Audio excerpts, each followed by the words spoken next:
This might be one of the most value dense videos I am posting on this channel because you're about to hear from my actual clients solving real problems in real time, from hamstring issues to chronic shoulder dislocations and various other pain and compensation patterns. And we're not just talking about exercises. No, we are going deep on the identity level shifts necessary to gain true mastery over your body and your athletic longevity.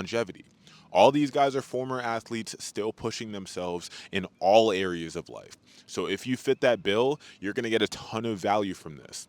And I'll tell you, the clients who get the best results with us consistently say that these calls were paramount to their success.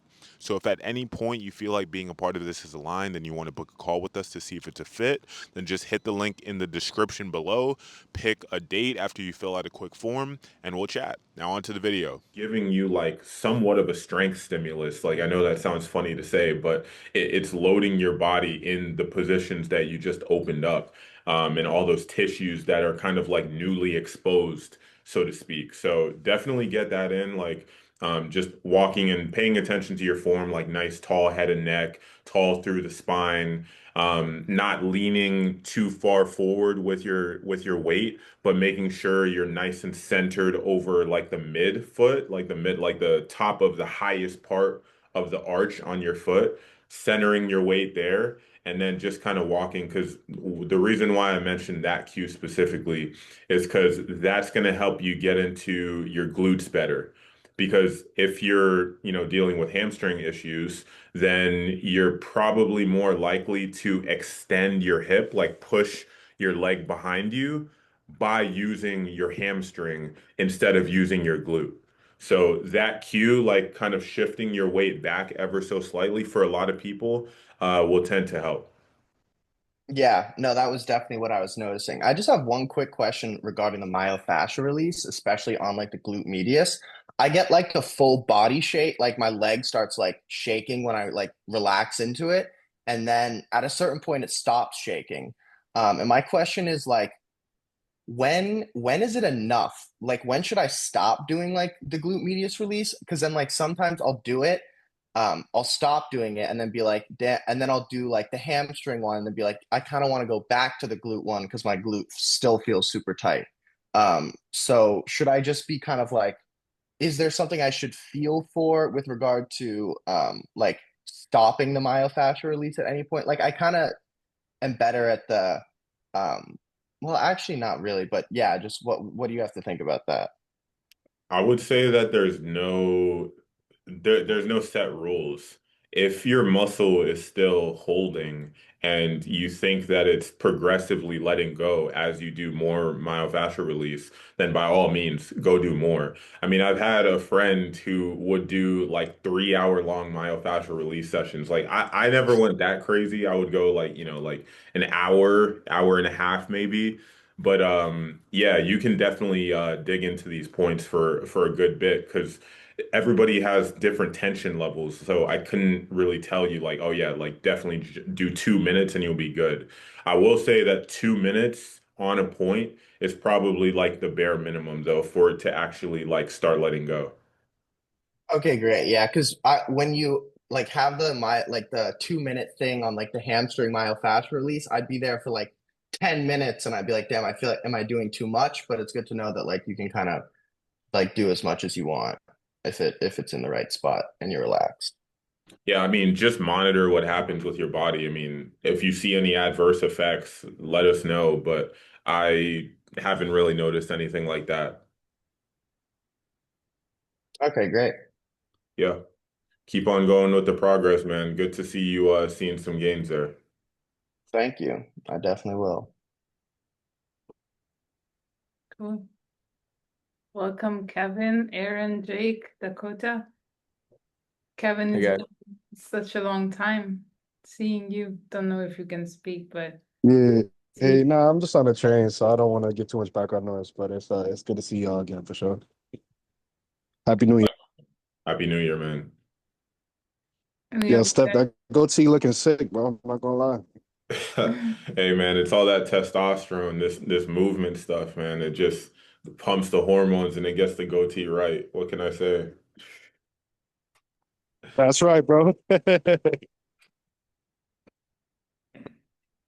Any of you guys have any specific questions for today? Any specific things that you wanted to bring up?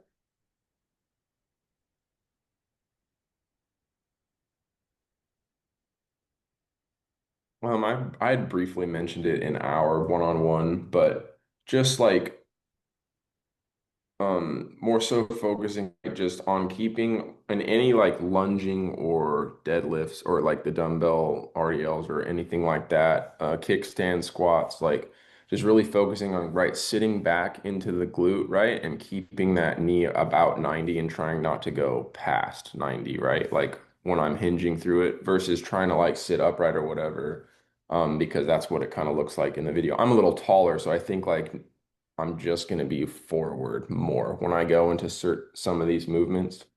Does that make sense?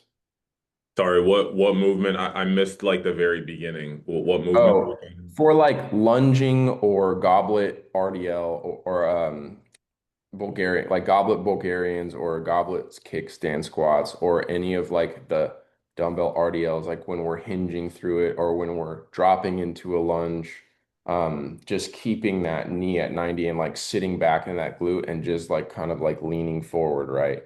I don't really need to worry as much about like, because on some of them, like the people demoing it look like they're a little more like upright, but I think for me, because I'm a little taller, I tend to kind of be slightly more forward.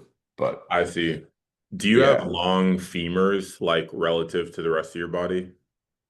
I would say I have long everything. Yeah, but I would say my fingers are pretty long. I think I have a pretty like longer torso also.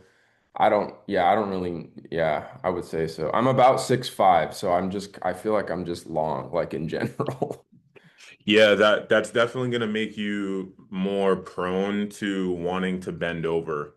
Yeah. So that's completely normal. And Okay. I think that sometimes though you might be compensating a little bit, and you're basically compensating for a lack of stability coming from the lower core and the Yeah. psoas to keep you upright a little bit more, but it again like it is like especially if you have a like longer femurs particularly, it's gonna definitely be like the physics of it are going to send your torso like on more of an angle. That was my question. And I totally like I'm getting better at feeling when I'm compensating for lack of lower core and when I might be trying to hold myself up too much, which is then resisting the natural where my body wants to sit, right? Which is then contributing to some guarding there, and I'm kind of Yeah. noticing that because like now that my body's like feeling what they're getting back to where it knows it has wanted to go this whole time, I'll notice some of the fascia stuff like flare up a little bit and be like, oh, okay, I'm like stiffening a little bit there. And that's probably because I should be just leaning forward just a little bit. Yeah. Because even just like for the kickstand squats, for example, like what I think you're the one demoing it on the video I have, but it just from the angle, right, it looks like you're a little more upright. So I'm like, oh, maybe I'm not supposed to be as far forward, but I don't think like what you're saying. It's probably just more like stack from here to there, and then just keep that in line, and then sit and engage, like breathe, like that 360 breathing you talk about, like breathe into the bottom of that core. That's been actually, I've found how that feels in phase three, like the last week or two, and that's really like helped. Like breathing in and then like locking and pushing into the base of my core.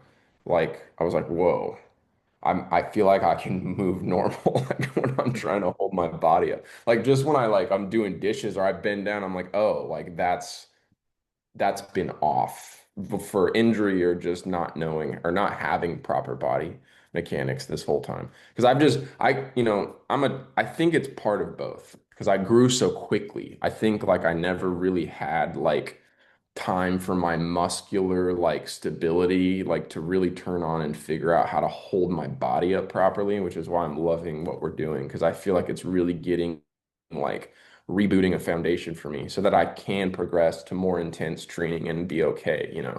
not be as susceptible to like injury and just holding my body together because I have so much like leverage and lever arms and like long bones and femurs and stuff, you know.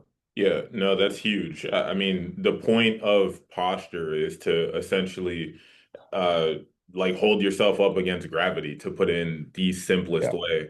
And the tall, just like a taller building needs a deeper foundation into the ground, the taller Yeah. you are as a human, the more challenging, I guess, it's going to be to have a proper foundation with your feet, your core, and all that.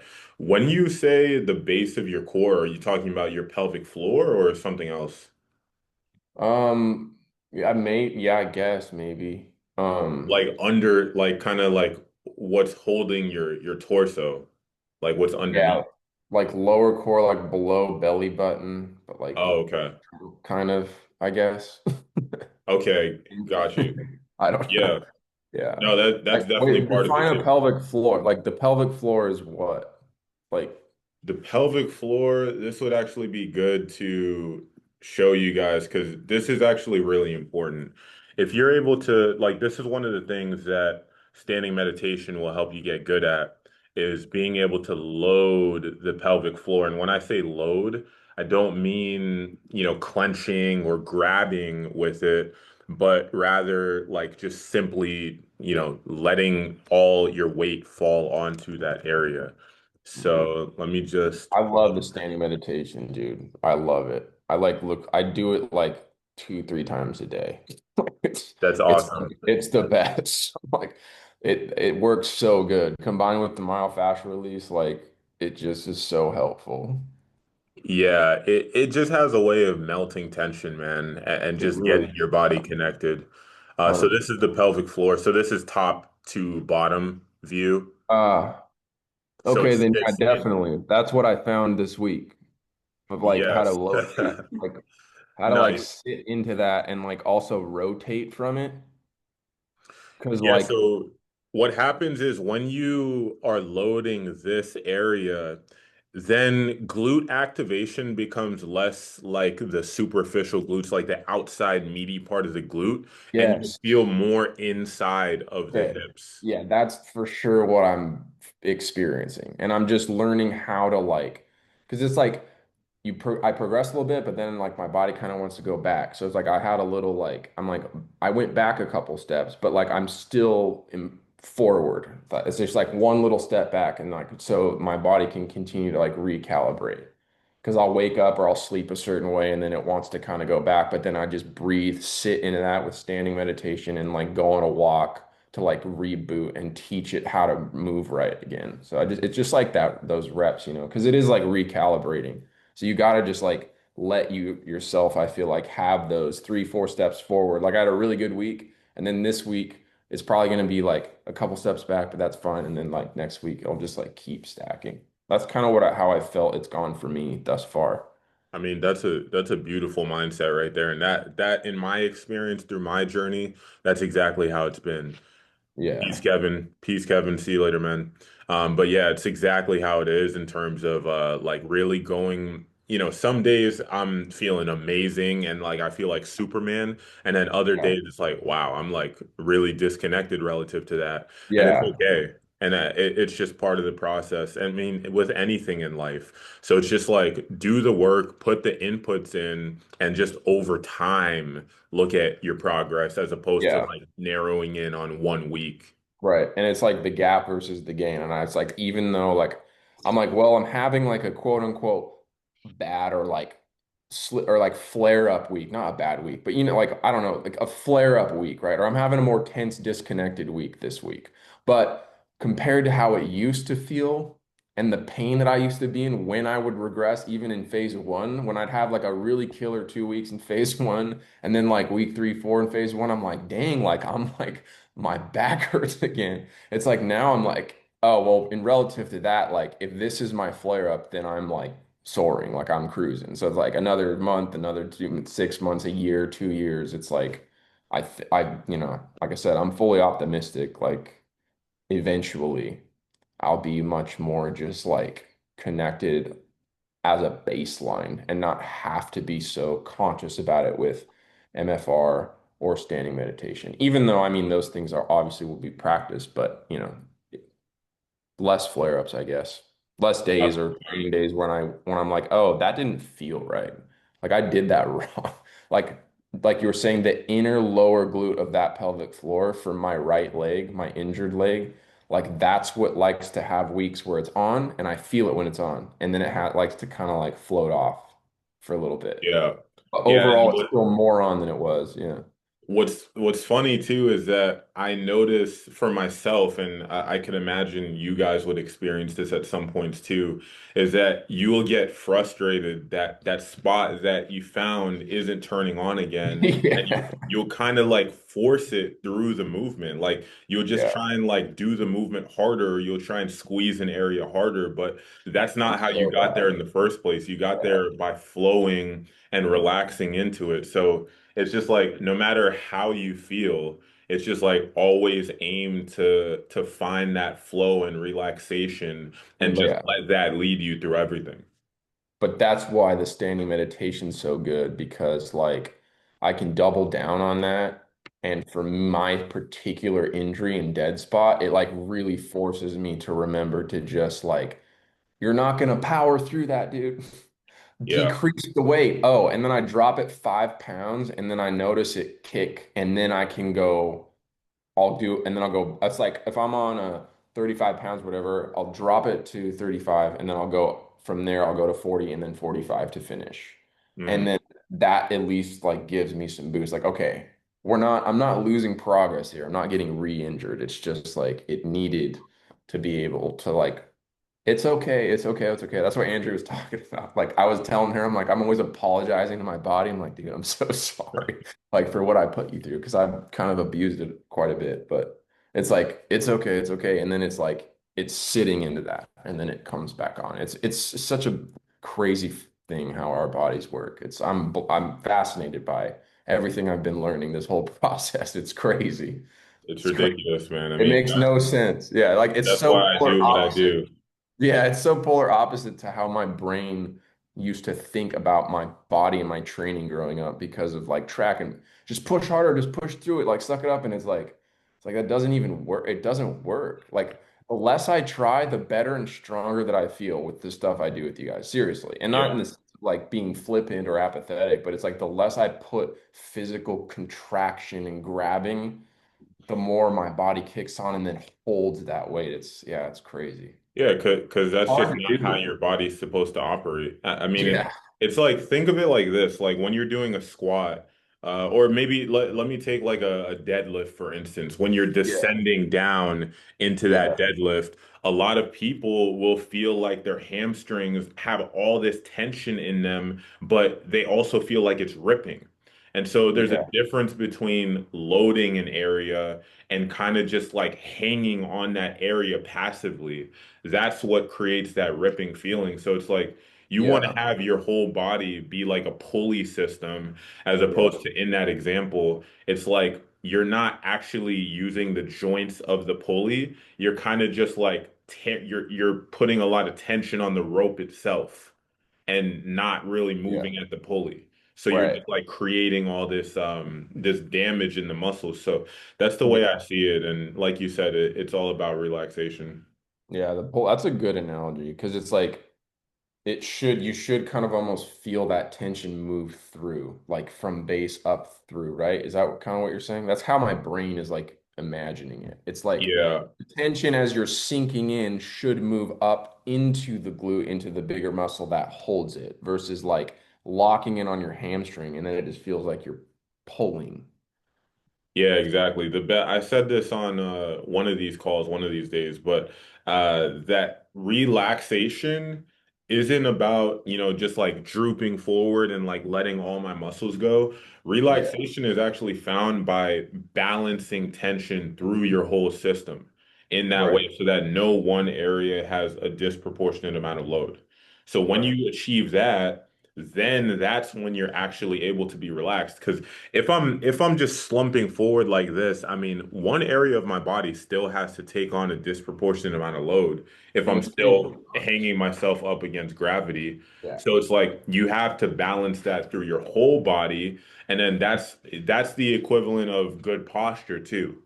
Good posture, relaxation, and just being balanced. So Yeah. I'm curious, like, what are some practical ways of like finding that or knowing that you have it? Relaxation. Yeah, the best way is honestly, like I hate like hyping up like any kind of movements or things that I do, but the best way that I found to date is standing meditation. That's a good one. Because you're just sitting there holding that position. Now, don't get I me kind of wrong. agree with you because what you just said, I like what you just were saying about how it's like just slumping into it. Like that's what I was doing at the beginning, and then like new spots were like showing up that are all Yeah, tight. It's just like it took me a minute, and even like just working and having form checks is so great for me. But like, oh, your lower core is like soft, but it turns on over here. But when you're in this movement, it's not turning on. And so it's like as I started to work on that, then it was like, oh, that's holding me. That's yeah. now I can relax into this, and I'm starting to learn what it feels like. And it's just going to take more days and more months and years. But it's like you said, it's like if you just look at that broad framework, I'm like, oh yeah, well, I'm not as bad as when I started, and I don't ever want to go back to that. So we'll just, yeah, we'll keep going forward. Yeah, exactly. But yeah, like when it comes to standing meditation, it's not necessarily the position itself. I mean, the position does definitely have really good benefits, but hypothetically, you can apply the same intentionality to any movement that you do. Because what really separates it for me is the fact that you're connecting the mental side of things with the physical side of things. Because at the end of the day, those two, if we try and separate those things, then we're just going to be willing one part of our body as opposed to taking our whole selves there and optimizing our whole entire being. Because I mean, there's studies and a lot of research into how your personality will affect your movement patterns.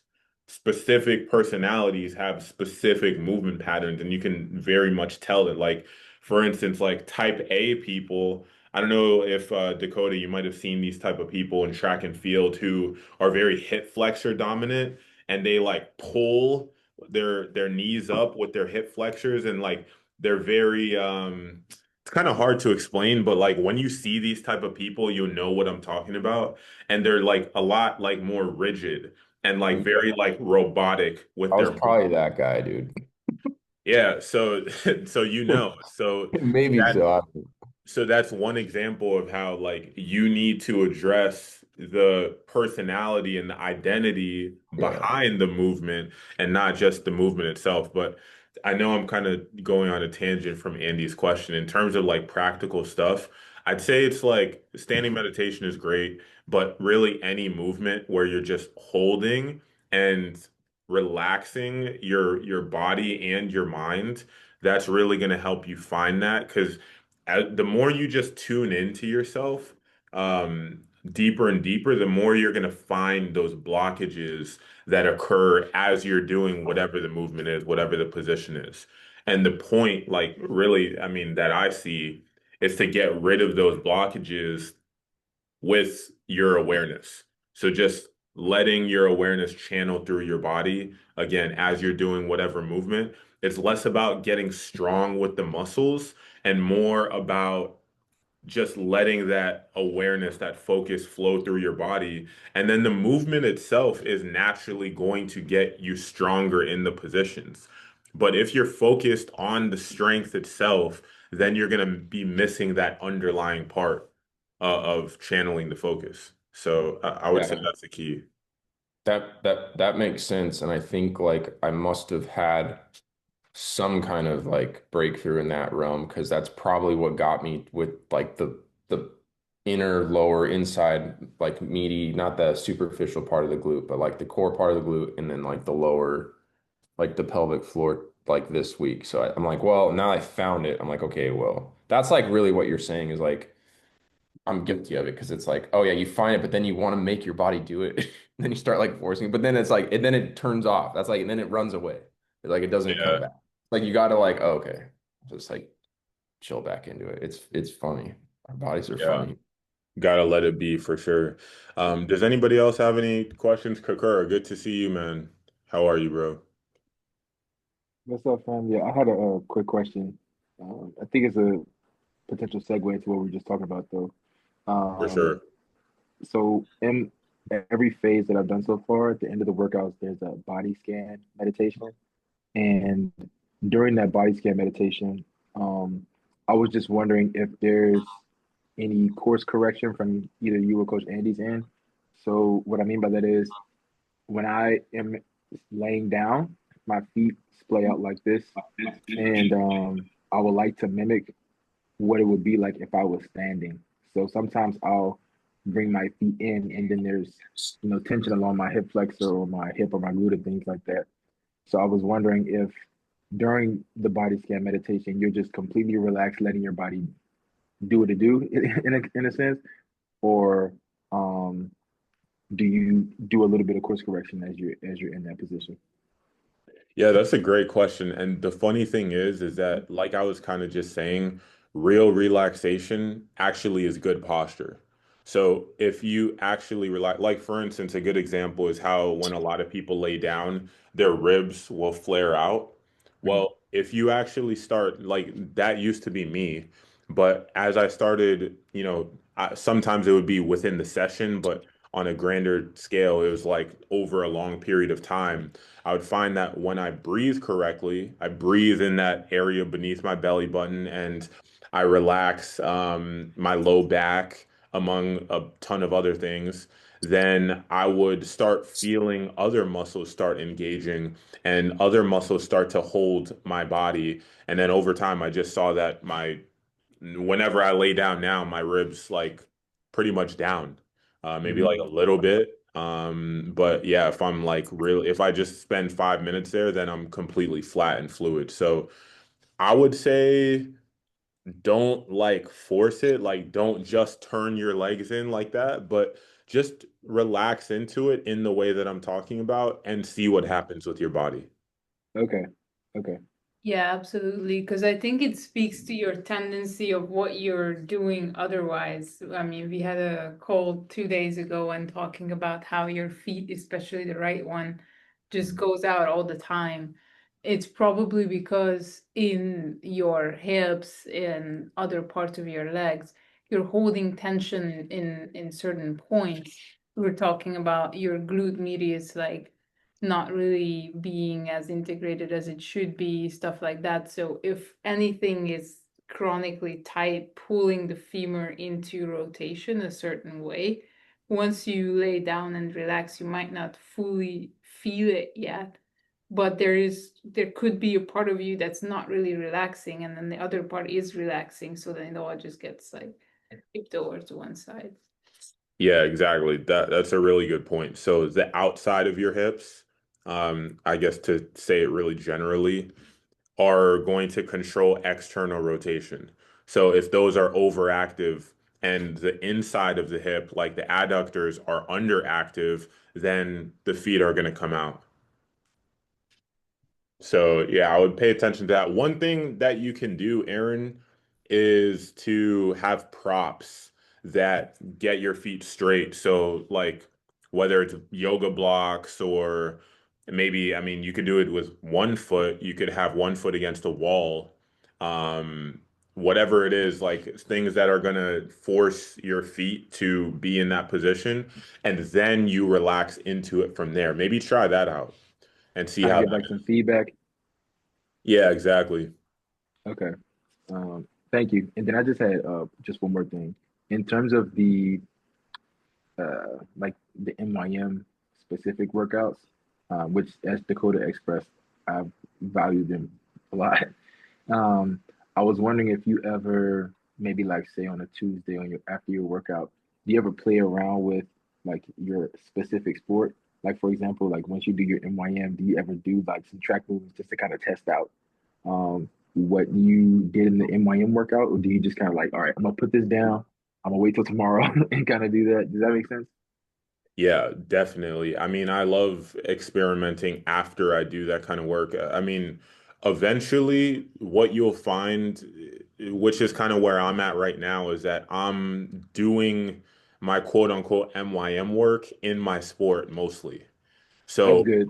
yeah, Okay. you know what I mean? So I'm like holding on to those intentions, like feeling my feet load a certain way, feeling like heavy through the pelvic floor, like we were talking about. I'm doing that as I play basketball. And like yesterday, I had a really cool session. So what I was doing is I was just breaking down movements, but going like really slow. And Mhm. like, let's say I would do like one dribble move, like I would do like between the legs crossover into a jump shot. What Mhm. I would do instead of like actually going through like all the way through the jump shot, I would just do like between the legs cross and then get my footwork right and then go back between the legs cross, get my footwork right. Okay. And what I was focusing on was like where my rib cage is positioned, Okay. and how I'm loading both of my legs. Because what happens for me is that a lot of times my the left outside glute, because it's in the back, it'll end up taking a lot of the load in my shot. Mhm. And I'll be like kind of like shifted You towards know, that too much as opposed to actually pushing up through my right leg equally. And when I was doing that, like when I can be like literally anywhere on the court. Like I was at the volleyball line just like shooting like standstill shots, and they would like be on the money because I would get that positioning correct, that pressure distribution through both sides correct. And then gotcha. like centered through my body. So I'll just do things like that. But to answer your question more specifically, in the past, yeah, definitely. I mean, of course, you just have to pay attention to load management. I mean, if you're in a place where you're a little bit fresher to those patterns and you have some things that are still on the cusp of being flare-ups, then you just got to be careful with it. But otherwise, yeah, I think it's a great idea. Okay. All right. I appreciate that. And I have noticed the same thing, like with as my body gets more connected, I've been able to shoot a little further with a little bit of ease because I tend to jump. I jump on every jump shot, but now I guess since my legs are a little bit more aligned, I can step out further without jumping as high. Um, so yeah, that's definitely a testament. So I appreciate that. Thank you all both. Yeah, definitely. Yeah, it's so easy. Like, I mean, you see Steph Curry, how easily he shoots the ball. It's not because he's strong, it's because he's connected in that movement. Like, when you just feel that force transfer all the way through. Another thing people do with their jump shot is flare their ribs. Like, if you're Mhm. flaring your ribs, then automatically you have a disconnection, and the force transfer isn't clean all the way up to your arms. So it's like just clean those little things up by going slower. And that's like I'll do form shooting now, and I'm not necessarily focused on like what I used to focus on, like, oh, I gotta flick the wrist and keep Hold it my on, elbow yeah. in and things like that. It's like, no, I'm focusing on like that transfer of energy. I'm focused on like how my head and neck are sitting on my body and things like that. And you can apply the same thing to literally any sport. So this is relevant for all of you guys, even if you don't play basketball. I feel like that just envelops like your whole program is like training your body to be able to do what it needs to do better, further, stronger with like less effort because you're like pushing through the proper stuff. Mhm. Hmm. Yeah, Like that's kind of like what definitely. I'm experiencing some of those sensations too. Like not I like maybe just with running, but I'm like, or I guess like because I'll jog a little bit here and there, but right now, but it's like you're doing your movement better and it's like you're stronger, you're more accurate, you're going further, but it's like you're with way less effort Yeah, because you're exactly. using the proper like you said, the proper pulley system in the proper order and then sitting it like and all of the things like together. Not just like one element, but 1000%. You looking for a marketing job? Yeah, no, that's I spot on. mean, I mean that's like yeah, I mean I'm a product of like all this stuff like being applied and I'm like the more you, like you said, the more we do these calls and like the more you start to understand and then experience like the meta side or like the mental side of it, you realize how, at least for me, I realize like I need to go harder, longer on my MFR sessions when I had a stressful week. Mm. And it's like all of it coexists. And it's like, yeah, I'm just very curious how it's going to progress. But yeah, no, I could totally sell the shit out of these courses, dude. What I can tell you, Dakota, is that it keeps getting better. Like through Yeah. the years, like I haven't ever seen it stop. Like maybe, I mean, the times where I've seen it stop, like I wasn't putting as much into it. But other than that, it always gives back. Like it's the gift that keeps on giving, to be I love cliche. it. Yeah, I'm stoked to be in it. I'm stoked that I found you randomly in my doom scroll session. And I'm just like, yeah, I think about that every day. I'm like, thank God. Because I mean, I have so many years and decades of not only like improper strength training, which is like doubling down on the fascial lockup and the poor body mechanics, but I have, all those surgeries and all of like the crashes that add up as I'm like making the damage of the crash worse when I get in the gym because I'm doing things wrong. So it's like the fact that I'm even like able to sit in this current body is crazy to me. I'm like, wow. And it didn't even take that long. I think you mentioned that a bit ago, Steph. Either it was on your video or in this call where you were like, now I'm forgetting shit. Um, you were just, oh yeah, once you start doing like the proper thing, it's like it jumps. I think you were talking about your Instagram following, how you jumped from like whatever, a couple thousand to like over 100K plus. And it was like, oh, you just started doing the right thing. I feel like that's also this whole program. You do the right thing, and then all of a sudden your body just whoop, and it happens super fast, relatively, obviously. But Yeah, 1000%. I mean, you just need to know the skills. Like, once you yeah, know the skills that you need, then, I mean, progress is inevitable. But if you don't yeah, have the skills, and, the universe is what determines the skills necessary to get to any result. Once you understand those skills, then, yeah, progress is inevitable. But most people, unfortunately, when it comes to their body, just don't understand the skills. Yeah, absolutely. but now we do. Yeah, fully. I think Jakub here, if you can hear us, I think we could talk a bit more about the pelvic floor. Because I was thinking that's a very relevant topic for everyone, but now we have Jakub on the call, and that was one of his main questions when we talked a couple days ago. So we briefly touched on it before, but Jakub, if you can be like just talking. I remember your question was mainly centered around like how can you actually get in touch with the pelvic floor and learn how to engage it and relax it well, right? Yes. Uh, well, we talked about like how I wasn't able to like really like get into it and feel the pelvic floor. And yes, I think that's my now at least a pretty weak point, and I need to like get more in touch with it. But I found out after like this workout that better activation in the glutes like takes I don't know. I just after like today's workout, I felt the pelvic floor a bit better for the like first time, so that was interesting. And yeah, well, that's just my first like uh experience with how it like feels a bit better. Yeah. Yeah, that's a really good realization. Funny enough, I'm actually about to shoot a YouTube video where I'm talking about exactly that, how when you load that pelvic floor area a little bit better, your glutes will come on. Because really, it's because you're down, your weight is shifted down lower in your body.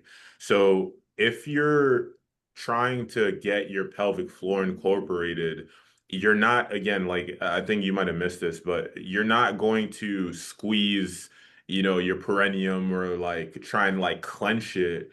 What you need to do instead is drop your weight down. So like for all of you guys like sitting here, or if you're standing, like literally just try and like drop your weight down. So like relax your shoulders, relax like your chest, your sternum down, and like literally just try and like center all your weight into your pelvic floor, like the bottom of the of that pelvic floor. And the more you do that, the more you're going to feel it kind of like materialize and like support you. And if while you're doing that, you kind of feel like it wants to start clenching and grabbing a little bit, try and keep your focus down there, but just like let it open. So you're sinking into the area, into the pelvic floor, and then also kind of like opening it and like expanding it at the same time. So that's how, like, that's the best way you can find it is just by playing around with that, just like sitting there for a few minutes. And then you can incorporate the breathing too. So, like, inhale, you should feel that area beneath the belly button expand and move into the pelvic floor. And then exhale, it's going to come back in and contract. Yes, that makes a lot of sense.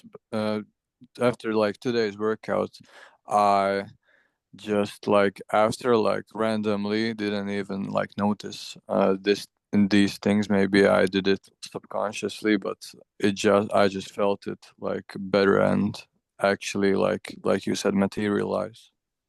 Yeah, you were probably doing something else that led you there. There's so many Yeah. different routes to get to, good connected movement. But yeah, I mean, just relaxing. You might have just been relaxing really well that day. Well, maybe, but also for the first time, like I felt my big toe like really active, like because I did the toe crunch for like the first time. Did like toe crunches before, but not with like this knowledge of the program, and so yeah, just felt it really active, and like the weight was, and also like in the gait cycle, like it was more easy to walk. Yeah, 1000%. That's something I noticed too when just standing and one of my big toes won't sometimes both of them won't really press into the ground as much.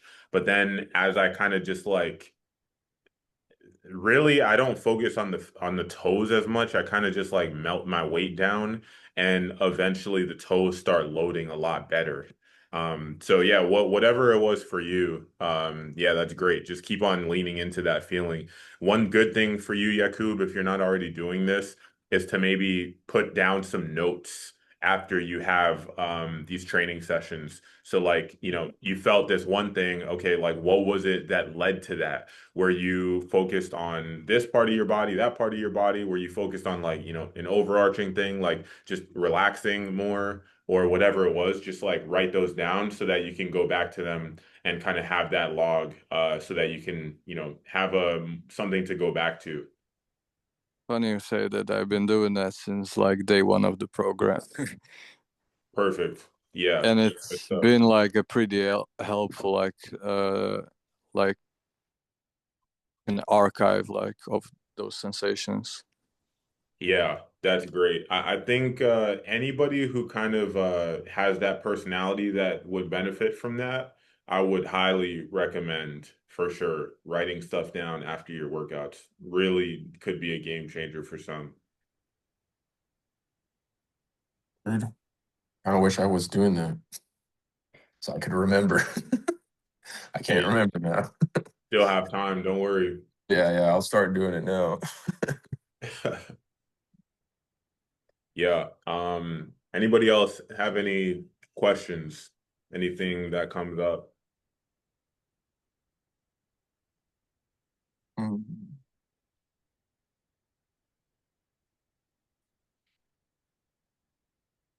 Kakura would be good to hear from you if you have anything.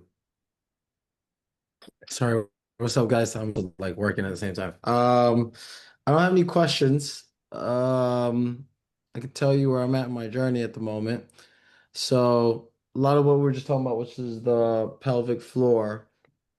I think I've just been um going deeper and deeper into connecting at that and connecting with that and getting it to stay engaged for more complex movements. So it's a lot of just like practicing and trying things, doing my workouts. Um, like like a lot of the exercises we're doing now that have been programmed, I've done before. But it's just about taking what's new that's learned and reapplying it. So I feel like I'm um just going deeper into like creating that pressurized canister, which come and then keeping the spine long, having the pelvic floor engaged. That's just developing more and more with time, but it's taking some time, but it's definitely developing. Probably one of the latest things you talked a lot about sinking deep or like more into the pelvic floor, and then I think there was a bit of conversation around not doing actual contractions. Took me a while to like learn that the hard way, but I've been figuring that out, and then also just creating a bit of space. So I think my spine was kind of collapsing to towards the bottom of the bottom of the torso. And so like, when you talk about pulling your head up with the string, just all the little cues that you've mentioned over time are now becoming a reality through um learning or just some kind of like it's different to hear you say it versus feeling in your body, oh, this is what I need to do to get that feeling of relaxation. And a lot of that's connected to the standing meditation. So when you do the standing meditation and you find what it feels like to have some level of like being relaxed in the body, but everything engaged, then just I guess searching for that feeling through the exercises. And I've been doing a lot of regression, like a lot of regression, just to lock into that. I've kind of paused on the wrestling for a bit. I'm still coaching and stuff, but just focused on that and still doing some acrobatics. So Nice. yeah, it just feels like it feels like it'd be hard to even whatever questions I do have, it feel like it's hard to articulate, you know. It just feels super abstract at the moment. Um, but yeah. Yeah, I hear that for sure. And it's cool that you're taking a little bit of time off. I think that's so good to do your sport, of course, while you're kind of going through this journey, but also to have periods where you come away from the sport, because then you Yeah. can kind of like refuel the knowledge bank and the movement bank to then come back with a refreshed perspective. One thing that I know is going to be really helpful for you is to continue sinking into that pelvic floor because that's why a lot of people will have anterior pelvic tilt and the Hmm. ribs flare Yeah, because yeah. they're not really sitting into the pelvic floor. Because once you do that, then your hips naturally have to straighten out. They level out. Yeah. And then you get into a nice neutral position, and you get that canister feel. Because if you're opened up like this, then you can't get that pressure buildup in the torso the way that you're looking for right now. So yeah, I think that will be huge. And then one another thing that comes to mind is just bringing the center of mass back. We've talked about this a little bit before, Yeah. but for you, I know doing wrestling, you're used to having your momentum forward. So it's going to be important to have the ability to come back and come onto your heels a little bit more, but not fully, of course. You want to still have some weight in the front of the foot. So it's like you're focusing your weight right through the middle of the foot. So the top of the highest part of the arch on your foot is where you want to focus your weight on. For bringing my self back, right? Yeah, Um, exactly. okay, so the way I had interpreted that was, or at least the way I was thinking about it was that my hips, it's about the relative position of my hips. So keeping some level of, so even if I'm leaning forward, there's some uh I guess weightiness in my hips, which does also translate to the feet, but there's some, I guess, anchoring in the hip that keeps me really grounded rather than overextended.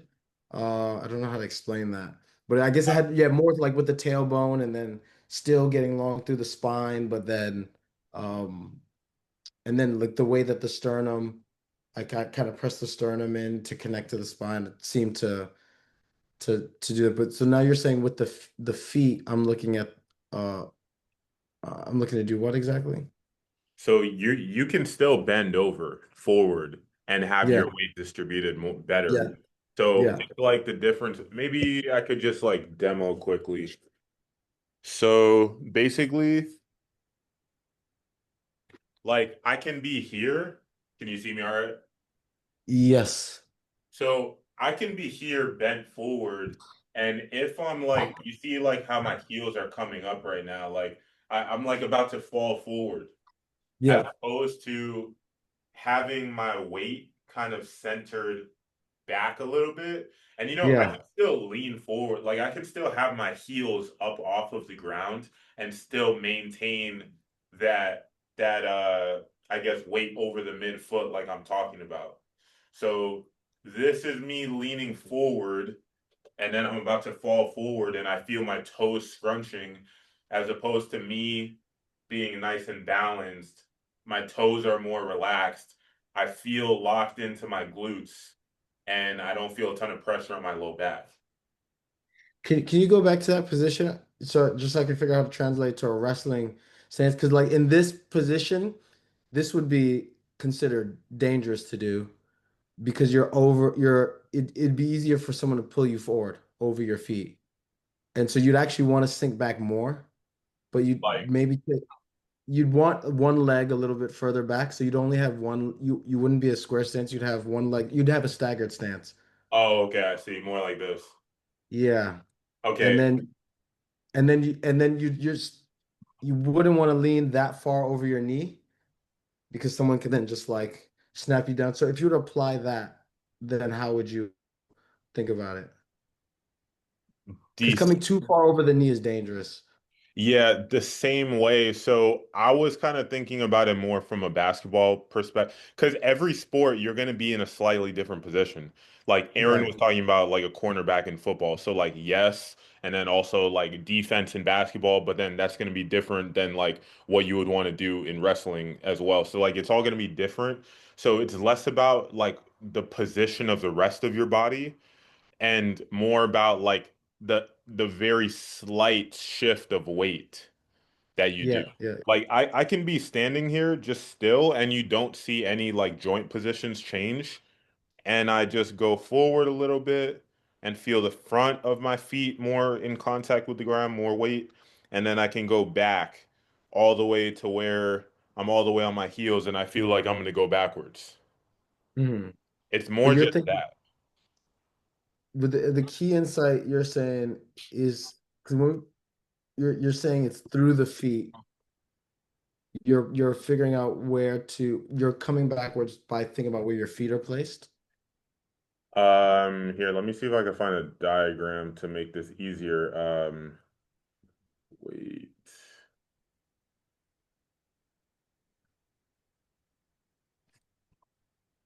because yeah, it's basically like kind of like this. Um, so you see how for this image, the weight of the barbell is Hmm. centered in front of the foot, Hmm. but her weight, well, I can't tell if this is a girl or a guy, but their weight is centered on the midfoot. Hmm. If she comes back more, like she like not necessarily changes her hip positioning, but just like leans back a little bit, then that Yeah. that line of weight is gonna come back even more. Hmm. So So let me, you're saying just to keep my attention on centering the weight through the midfoot as much as possible. yeah, exactly. Okay. Exactly. Okay. Okay. So more than the front of, because what I would guess for you is that you're more towards the front of the foot, even if it's ever so slightly, but Yeah. those ever so slight adjustments make a big difference. I would think so. Yeah, because I often have to consciously um bring myself back to get that heel, the 3 points of contact from the heel. I have to be a bit more conscious about making sure I feel it evenly across the three, and I think it's because I tend to be ready to push off, and explode. Most people who've done field or court sports are gonna tend to be in that position, because it's like you have to always constantly be forward, essentially, like to cut or run or whatever, to start and stop, you have to be at the front of your feet. But Yeah, we need to learn to like come back a little bit. yeah, yeah, yeah. So so tying that all back to why I brought that up, that's going to go hand in hand with you coming down into the pelvic floor and also you getting the pelvis leveled. Okay, I guess so. Yeah, in working through that, trying to bring more of the weight through the midfoot, I assume would help provide the support I need for leveling the pelvis, for like Yeah, bringing it forward a bit. Because I yeah, think and then sometimes I feel like I don't have the support from down below. And I used to try to solve that by contracting certain muscles, but I realized that was just creating loads of tension. exactly. Yeah, you just need to find the right position to just like stay suspended there in a way. Because really, like when you have your feet locked in, it's not because you're squeezing them, but it's because you distribute your weight properly. So between those 3 points of contact and then side to side on both legs, when you actually achieve that, and for me, I thought I was achieving that for like a long time. But since doing standing meditation, I've realized, wow, like I am not distributing my weight evenly through those feet. And the more I do that, the more I'm able to sit to get my hips in the right position, basically, and load Mhm. that part of my body Right. And without excess tension. how realistic is it to actually distribute evenly? Is there always going to be some level of like a balance? Because sometimes I notice these imbalances, I feel them in my system, but I'm like, well, am I meant to be dominant on one side versus the other? Hypothetically, I think that you should like this is just, my guess, but I think that standing still on 2 feet, you should be able to balance both sides. Now, if you're walking or running or doing some kind of sport, then yeah, your legs kind of have two different actions that they do.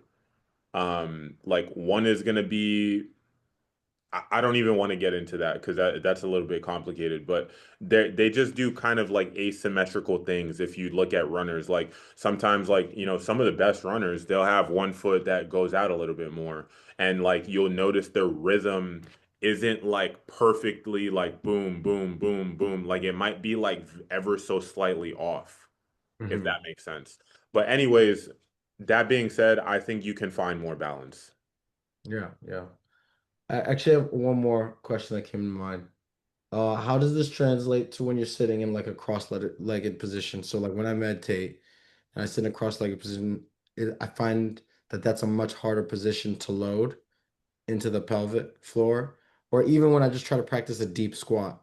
Um, and that for me is really important. Let's say from a sports perspective, the deep squat, my ability to be able to load all the way into that deep squat. Um, I mean, it's something that's coming with time, but I'm just wondering if there's anything that if it's just this. I guess with meditation, right? My feet aren't planted into the floor anymore, so that changes, and it feels like there's a lot of the load is going into the adductors or there's like a stretch in the adductor that needs to happen, like an extended stretch, or uh, extended load or whatever. You know what I mean? So yeah, any thoughts on that? Yeah, so whether you're sitting, standing, kneeling, whatever, it's about like the points of contact that you do have with the ground and Okay. centering your weight properly through there. So what I'll say about sitting cross-legged, because I did that for a good period, that kind of meditation, meditating in that position. And yeah, like remember the process we went through that, I mean, you're still probably going through it, but with your adductors so that you can get your knees open, get more flexion. Mhm. It's the same exact thing, but a lot of people don't have the patience to actually open up their hips enough to properly load for that cross-legged position. So Mhm. it's just you need more of that in between. Like you need a better progression to be able to load. Like, obviously I'm not telling you to stop, but I'm telling you that you're just Going from hot to imbalanced in cold. that position Right. right now. Yeah, yeah, yeah. I'm going from like 0 to 100. Yeah, exactly. So I would Yeah. say just like take the same approach. Like continue to load your pelvic floor. Like I think that's kind of the root of it is loading the pelvic floor and then being able to open up your legs more and more as it holds on. Hmm. Because at some point you're losing it. Yeah. Yeah. Yeah. Makes sense. Yeah. I appreciate that. I didn't know what questions to ask, but something came out. Hey, as they always do, you always know how to find some questions, man. I appreciate that about you. I appreciate it. Yeah. All right, everyone. Well, if anybody has any last minute things, please go ahead, but otherwise we'll end it there. Actually, I would like to like ask Kokura because he's been in this program for a long time. Like, how is it going for him, and what like changes has he mainly seen like improved? If he would be comfortable like answering. Yeah, it's going pretty good. I'd say the main thing is like the biggest thing for sure is a feeling of uh self not control, but it's like I feel like I have control of the direction and the destiny of my movement. Whereas before it just felt like I was going to the gym, do some stuff, and then I'd be in pain. I'd be like, why is this happening? You try some quick things and you wonder why it's happening. But now I feel like I have a deeper understanding of my system, a place to go if I have any questions. I have an ability to explore. So it's almost like control over your destiny. You know what I mean?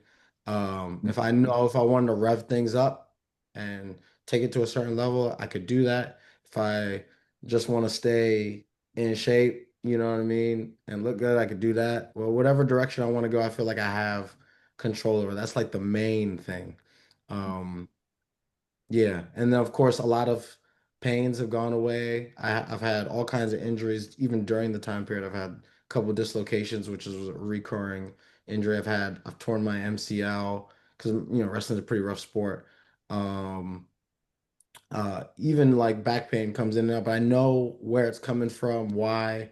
If I had over exerted myself, I know how to regress and take my time to build back towards where I want to be if I pushed myself too hard and created a minor injury or tweak. So if that makes sense, like that's kind of the biggest thing. Mm-hmm. Yeah, I can see. And actually, I wanted to ask you like on your progress with the shoulder and the dislocations because I'm like I had like a kind of a bad dislocation and the right shoulder hasn't been like right ever since. And what was your like main takeaways on like getting it right? Um, and it's been a long, tricky journey. So just like my background, I've probably had countless dislocations on both shoulders since I was 18. I'm 34 now. And I had a major surgery on this right one 2 years ago. I had like 26% bone loss on that, and then Yeah. 21% here. And I haven't had a surgery on this one. I don't think I'll need it. Um, One of the main things. So when I started, I felt like I was just getting things strong by doing the exercises because Steph was always talking about it's from the pelvic floor up and building this sturdy canister. And I'm not gonna lie, like I didn't really understand it. I was just like, I'm gonna try. Um, and of course I kept trying and I did get injured again, but through the injuries, I learned more and understood more. And then eventually it clicked. And probably one of the biggest things that helped me build some stability, and even deal with situations. Like a couple months ago, I was in wrestling practice. It was very intense.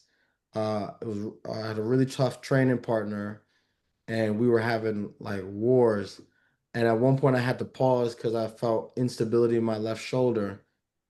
But because I understood the chain and how the chain worked, I was able to just pause, lie on the side, breathe, figure out why. Like I realized my left lat wasn't engaged, and I just had to remember through my sessions what would cause that, and my hip was out of position. And so when I remembered how to like hold my hip in position, engage my core properly, and then I just did some tests. I felt the shoulder, the lat support the shoulder a bit more, the movement. I got back in there and didn't think about it for the rest of the session. And so things like that are, but you got to go through the journey, like the miles of bringing that intuition into you. That's like the reality. There's like no cues someone's gonna just give to you and it's gonna be like this. You gotta bring it into yourself. Yeah, of course. Thank you for sharing. Appreciate it. Yeah. Thank you, Kakura, for your wise words. Yeah, that was very wise for sure. That was good stuff. Appreciate that.